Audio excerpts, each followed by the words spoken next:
Aš į šią praktiką atėjau tikriausiai daugiausiai bijanti, nes aš labai bijojau tamsos ir bijojau uždust. Ir žodžiu, mano pirma diena prasidėjo, aš tik vėliau supratau, kad aš apgaudinėti save norėjau.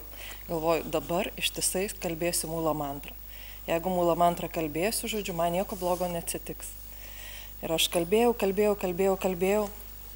po to pradėjo kilti visokie skausmai, pajaučiau, kurioje vietoje užspausti pretenzijos kažkokiem artimiesiems, kur prievarta prieš save, kad aš darau tam, kad kažkam kažką įrodyčiau. Nu, žodžiu, sluoksniavosi ir aš jau galvoju, kaip gerai, čia va taip lengvai viskas vyksta, nes kažkas iškyla, aš per tetągi sakau, kad tai išsispręstų kuo greičiausiai, kuo žodžiu, švelniausiu, kuo labiau priimtiniausiu man būdu. Ir jau man atrodo, čikšt viskas ir pasileidžia. Oi, kaip lengva, ir galvoju, nu gerai, jau viena para, antra labai panašiai, galvoju, nu trečia kažkaip tai tikrai atbūsiu. Po dviejų, nu čia truputėlį paskauda, čia truputėlį padrebu, galvoju, nu taip sklandžiai, taip viskas čia dėl to, kad mūlo mantra turbūt ir taip toliau. Žodžiu, ta trečia para.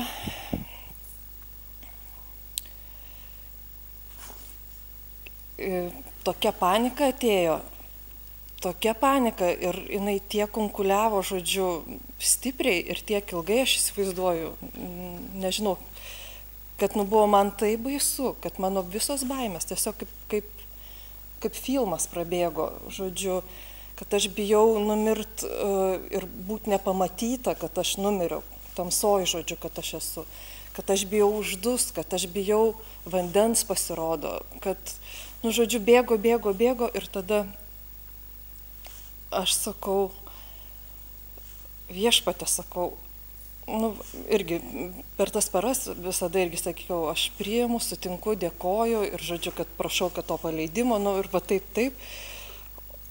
Ir čia, kai taip sunku buvo ir taip skaudėjo, aš sakau, viešpate, kad aš pilnai tavim tikėčiau, tu man duok ženklą. O man sako, tu pirmą patikėk, tada pamatysi. Aš galvoju, kaip čia to, žodžiu, nepamiršti, va tą reikia įsidėmėti. Ir, žodžiu, kalatojusi, aš ten, nu, drebu ir matau, kad šalia manęs mano bobutė, kuri tikrai davė pagrindus viskam, nu, tokius, kaip sakyt, kad nenait šunių šėko pjaut, kaip jinai sakydavo. Ir prieš mane irgi tokie stulpai ir sako, supratai? Aš sakau, supratau. Ir, nu, žodžiu,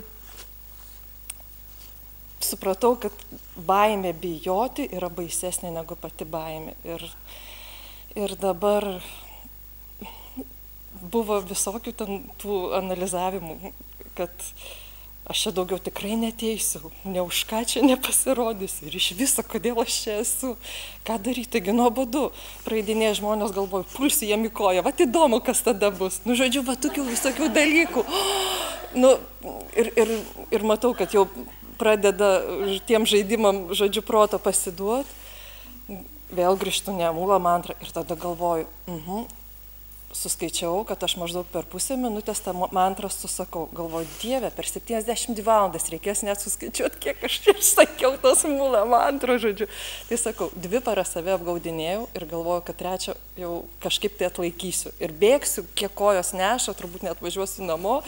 Ir čia buvo visokių, pirmą parą galvojau, jau eisiu pas tave ir sakysiu, aš žinau, kaip atrodo infarktas ir man reikia greitosios. Nu, buvo visokių reikalų, bet, žodžiu, tai praėjo ir tikrai, kaip mano vaikai tokia pasakėlė sako, aš dabar kaip tas kiškelis, nieko nebijau. Nei lietaus nebijau, nei sniego nebijau, nei varlės nebijau, nei slieko nebijau, dabar aš nieko nebijau. Iš tikrųjų, ten tokia dainelė, bet nenoriu jau nusitainuoti. Tai va. Dabar jau nieko nebijau.